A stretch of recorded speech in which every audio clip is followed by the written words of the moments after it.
Well, hello everyone, and thank you for joining me. I'm Jill Bloom, Group Publisher of Walls and Ceilings, and welcome to If Walls Could Talk.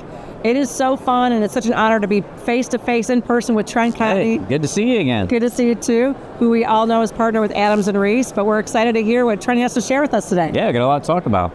We're on the show floor here at FRSA. Down in Florida, it's kind of toasty out there. It's been raining a lot. It is, yeah, but I tell you, the show's been packed. Oh, yesterday I heard a rumor. I'm not sure. We'll be able to report on this later, but they broke the record for how many people were on the show floor. Just constant traffic. I've never seen anything like it. It was packed. I've got some footage that we'll be able to show later on. Yeah. Sure. But there's two questions I want to talk to you about, Okay. Trent, because I know that, and we're always grateful for all the legal insights that you provide, all the contractors listening, because we know how valuable your time is. But first, so yesterday you gave a great presentation on about subs and how that owner is responsible for really everybody on your job site. Right. Can you talk everybody through that? Because I've got some questions. Yeah. So, we get a lot of questions about, if I have a sub or a sub that has caused a problem on a job site, whether it's defective workmanship or something else, am I liable as the prime roofing contractor or the prime contractor? And the answer is that from a customer standpoint, you're responsible for everything downfield from you. So it doesn't matter whether you have a sub, anything that happens that is within your contractual food chain, you're ultimately liable to the customer. The customer's going to look to you. They're not going to look to your sub. Right. So everything flows downhill. Yeah. And that's always going to be the case. So now if the owner contracts directly with another trade, then that's their issue. But if it's within your contractual food chain, you're liable all the way down to the bottom. Got it. So it doesn't matter whether it's drywall or whether it's roofing. Yeah, absolutely. And one of the things you need to understand is that, it doesn't mean you can't assert indemnification claims or look to their insurance or pass those claims down. Yeah. Right? You still have that capability, but the customer's still going to come after you and whoever's in the prime position. So let's talk about that for a minute. So I'm an owner and I'm on a job site and I've got somebody, three subs down the line has messed something up. Right. So how does that play out in court? Because if I don't even know that my sub has a sub that has a sub, right, how does that play out in court? And how am I really held liable? That doesn't seem fair if I don't even know that is an issue. Owner sues prime third parties in subcontractor, or if they know of other subs, they third party them in. Right.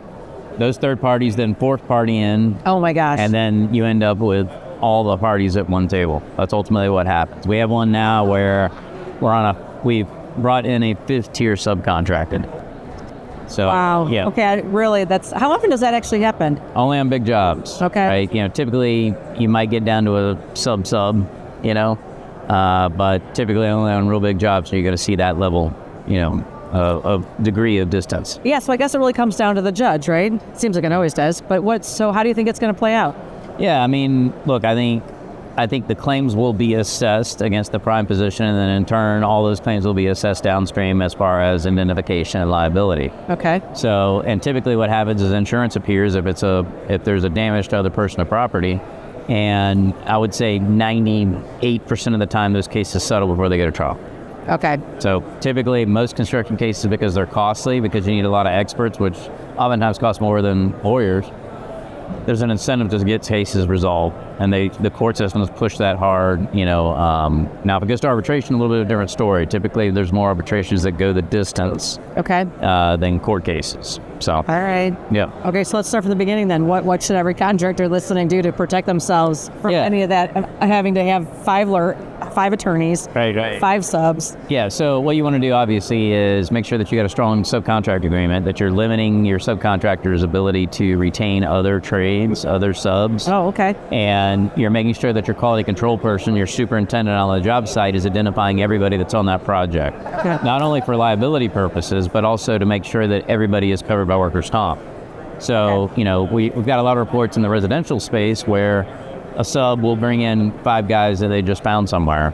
Yeah. Those 5 guys don't have any comp on them, right? Workers' comp. And oftentimes a lot of the claims that you see come from bad guy lawyers that are retained by employees of a sub crew that have been hurt that don't have comp.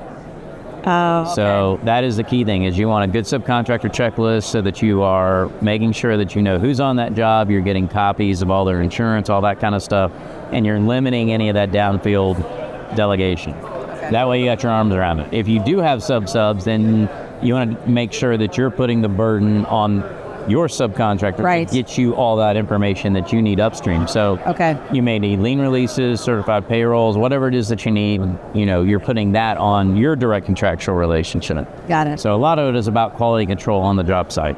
All right, so start your quality control from the beginning. That's it. You got it. And as you've always said, I love repeating this because you always say that the contractor with the best paper trail always wins. Yep, that's it. So there you That's go. party of best paper wins the day, period. I got it. That's it. That's Yep. awesome. All right, well, the last thing I want to talk to you about, Trent, is about ICE, Yep. about the ICE raids. I mean, it's been reported on really the mainstream news that they're ramping up. Yeah. And it feels like it's going beyond just like the criminals. And that we have had a lot of reports, especially in the roofing industry, that they're showing up on job sites. Yes. And I'm sure it's happening on the walls and ceiling side as well. But what do we need to do? Like, what are the odds really that ICE is going to show up on your job site? Yeah. And how can owners really, I guess, take the fear out of the minds of their employees? Because I've heard, even here throughout the day, that there's subs that are not showing up because they're afraid. Yes, yeah.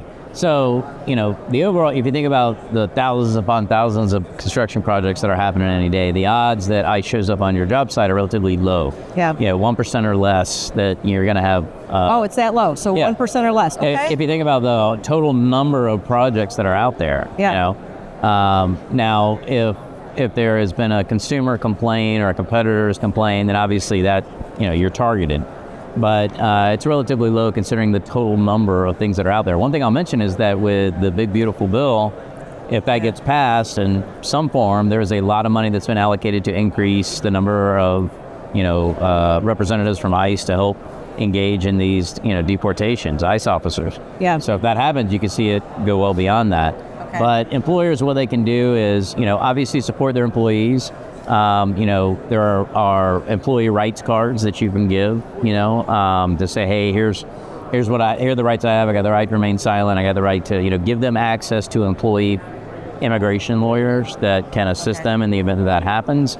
Have open, honest communications with them. Everybody wants to employ a legal workforce. Sure. That's not the goal, right? Right. But whether it's agriculture, hospitality, or construction, we depend on a lot of foreign labor, Yeah. right? And, we've always advocated at Roofing Day and other places in D.C. that we need a vehicle to allow temporary protected status or an easy way to have a work visa to allow workers to come in and out.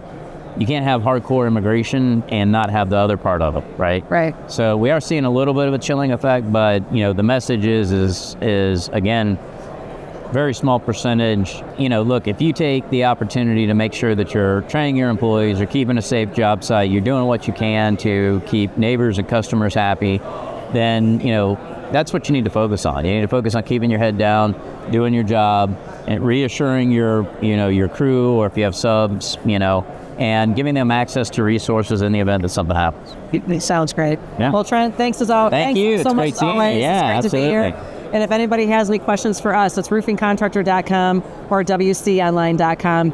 And while you're there, make sure you sign up for all our free content. But most importantly, stay safe and healthy, and we can't wait to talk to you soon. Thanks, Trent. Thank you.